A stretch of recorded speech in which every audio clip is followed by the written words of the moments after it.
کہ 3 اپروچز ہیں، صرف 3 سے باہر کوئی اپروچ نہیں. تینوں کا ذکر قرآن ہی سے ہے، اور کسی خارجی قوت نے کسی صوفی کے کوئی سبق نہیں ہوا. پہلی اپروچ بڑی سادہ ہے. اللہ نے کہا کہ اے صاحب بلا میں تجھے آزماؤں گا. ہر صورت اے بندہ خدا میں نے تجھے آرام کے لیے نہیں بھیجا، میں نے تجھے بلا کے لیے بھیجا. میں تجھے ضرور آزماؤں گا. میرے کچھ ہیڈز ہیں، ان ہیڈز کے تحت ہر فرد و بشر کو آزماؤں گا. کسی کو حکومت دے کے ذلت دے دوں گا، کسی کو مال دے کے نقصان کر دوں گا، کسی کے بچے چھین لوں گا، کسی کی ماں چھین لوں گا. وَلَنَبْلُوَنَّكُمْ بِشَيْءٍ مِّنَ الْخَوْفِ وَالْجُوعِ وَنَقْصٍ مِّنَ الْأَمْوَالِ وَالْأَنفُسِ وَالثَّمَرَاتِ. جب یہ میں ہیڈ سے آپ کو گزار لوں، کہا بشیم، تھوڑا سا، پورا زور نہیں ڈالوں. پورا تو حسین پہ ڈال دیا تھا، سارا حسین پہ ڈال دیا تھا. وہاں 10 دنوں میں سارے ہیڈز پورے کر دیے. بندہ بھی تو بڑا تھا، باقیوں کو اتنا بندہ نہیں بڑا سمجھتا، باقیوں کو اتنا بڑا بندہ سمجھتا، وہ حسین کو بڑا بندہ سمجھتا تھا. ناز تھا اس پر، استقامت و صبر کی انتہا تھی، اس لیے سارے ہیڈز 5 دنوں میں ڈال دیے. لَنَبْلُوَنَّكُمْ بِشَيْءٍ مِّنَ الْخَوْفِ، خوف کے 10 دن، بھوک کے 10 دن، نقص اموال کے 10 دن، کیفیات ذات کے قتل کے 10 دن، ثمرات کے نقصان کے 10 دن. مگر بشارت کیا دی؟ وَبَشِّرِ الصَّابِرِينَ الَّذِينَ إِذَا أَصَابَتْهُمْ مُصِیبَةٌ. ساتھ خوشخبری سنا دی کہ اس اپروچ کے بعد جو ثابت قدم نکلا اس کے لیے انعام بہت بڑا، اتنا بڑا جتنا فرش زمین والے سوچ بھی نہیں سکتے. وَبَشِّرِ الصَّابِرِينَ الَّذِينَ إِذَا أَصَابَتْهُمْ مُصِیبَةٌ قَالُوا إِنَّا لِلَّهِ وَإِنَّا إِلَيْهِ راجعون. اگر ان تمام مسائل کے بعد تم ایک سادہ سا جملہ بول گئے، ایک سادہ سی بات کہہ گئے کہ یہ تمام بلا اللہ کی طرف سے آئی ہے، تمام نقصان اللہ کی طرف سے آئے ہیں اور میرے اللہ ہی کو پلٹ جائیں گے، تو فرمایا صلہ یہ ہے کہ اولئک علیہم صلوات من ربہم، ان لوگوں پہ میری طرف سے درود و سلام ہے، ورحمہ، اور میری رحمت ہے ان پہ. اور اگر کوئی ذہین سمجھے جائیں گے، کوئی پڑھے لکھے سمجھے جائیں گے، کوئی انٹلیکچول سمجھے جائیں گے، اولئک هم المہتدون، تو یہی ہو. اور خواتین و حضرات، دوسری اپروچ اس سے بھی کہیں سادہ. غلطی ہوئی، خطا ہوئی، ظلم ہوا، اپنی جانوں پہ کمایا. ربنا ظلمنا انفسنا وان لم تغفر لنا وترحمنا لنکونن من الخاسرین. یونس بن متی غضب میں بھرا ہوا چلا.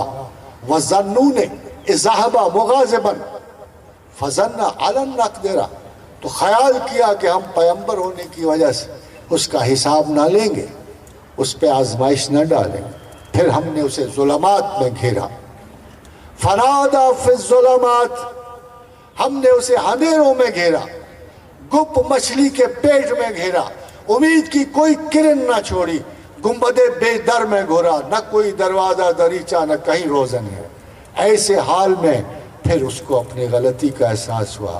ہمیں پکارا اس نے، اللہ الہ الا انت سبحانک انی کنت من الظالمین. تو پرفیکٹ ہے نا اللہ میاں، تجھ سے تھی نا خطا ہو سکتی، میں امپرفیکٹ ہوں نا، مجھ سے ہو گئی ہے نا، I'm sorry، مجھے معاف کر دے. کتنا سادہ سا، لا الہ الا انت سبحانک، تو پاک ہے نا، تجھ سے تو نہیں خطا ہو سکتی، میں تو نہیں ہوں نا غلطی سے مبرہ، اے پروردگار ہو گئی ہے نا، میں معافی کا طلبگار ہوں. انی کنت من الظالمین، مجھ سے خطا ہو گئی، میں روشنی سے نکل گیا، مجھے تھوڑی سی. خدا نے کہا کیا خوبصورت انداز ہے، کیا بہترین بات کی میرے بندے نے، کیا سادگی سے بات کی. میرا اعتراف پاکیزگی کیا، اپنا اعتراف عجز کیا، خطا کی معافی سادے سے طریقے سے مانگی. انی کنت من I'm sorry، oh Lord God I'm sorry. کہا کہ نہ صرف انجینہ من الغم، نہ صرف یہ کہ میں اسے غم سے نجات دی میں نے، ذرا غور کیجئے گا اس آیت کریمہ کا کیا مطلب بنا، نہ صرف یہ کہ میں نے اس کو غم سے نجات دی، کذالک ننجی المومنین، سند لکھ دی اللہ نے، سند لکھ لی کہ ہم ہر مومن کو اسی طرح نجات دیں اگر اسی نے اسی سادگی سے، اسی محبت سے، خدا کو خدا جانتے ہوئے، اپنے آپ کو بندہ جانتے ہوئے، اقرار وفا کرتے ہوئے، عہد غلطی کرتے ہوئے اگر ہم سے اسی انکسار سے دعا مانگ، ہم یقیناً اسے معاف کریں۔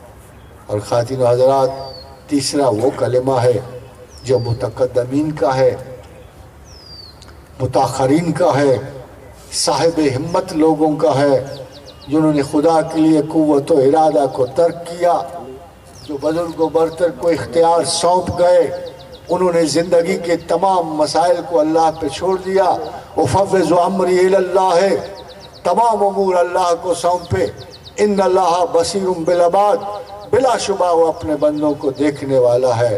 تیسری اپروچ بڑی سادہ ہے، لا حول ولا قوت الا باللہ، نہ میری کوئی قوت نہ میرا کوئی ارادہ، جو کچھ میرے اللہ کا ہے، اور میں جانتا ہوں کہ اللہ میرے ساتھ برا نہیں کر سکتا، میں جانتا ہوں کہ میرا دین میرا سب سے بڑا محافظ اور دوست ہے، میں جانتا ہوں کہ میرا اللہ میرا سب سے بڑا دوست ہے، کچھ بھی کر لو میں اپنے اختیارات اپنے اس اللہ کو سونپتا ہوں جو ہمیشہ میری بہتری چاہتا ہے، جس نے کتاب میں لکھ دیا ہے وَقَاتَبَ عَلَىٰ نَفْسِهِ رحمت، کہ میں ہر حال میں اپنے بندوں پر رحم کروں گا۔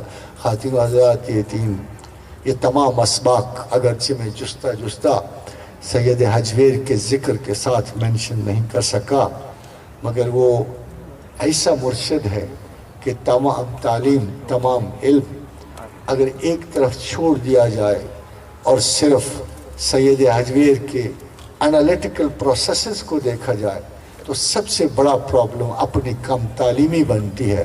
اسی لیے بہت سارے کشف المحجوب پڑھ کر زیادہ حجاب علم میں کھو جاتے ہیں۔ یہ جو شیخ عربی نے کبھی کہا تھا کہ علم حجاب اکبر ہے، اس کا اصل مطلب یہ ہے کہ کم علمی، lack of understanding, personal wishful thinking of changing the meanings of the text, they become our major problem۔ کیونکہ شیخ کی کہی ہوئی باتیں خلاف نفس ہیں، اور کیونکہ اللہ کے ساتھ اللہ کو چاہنا خلاف نفس ہے، اس لیے ہر حال میں جب ہم استادان مکرم کی باتیں سنتے ہیں تو ان کی تعویل میں گنجائشیں نکالتے ہیں۔ کم از کم سید حجویر کی انالیٹیکل پروسیس کے بعد ایسا کوئی امکان موجود نہیں۔ وما علینا الا البلاغ۔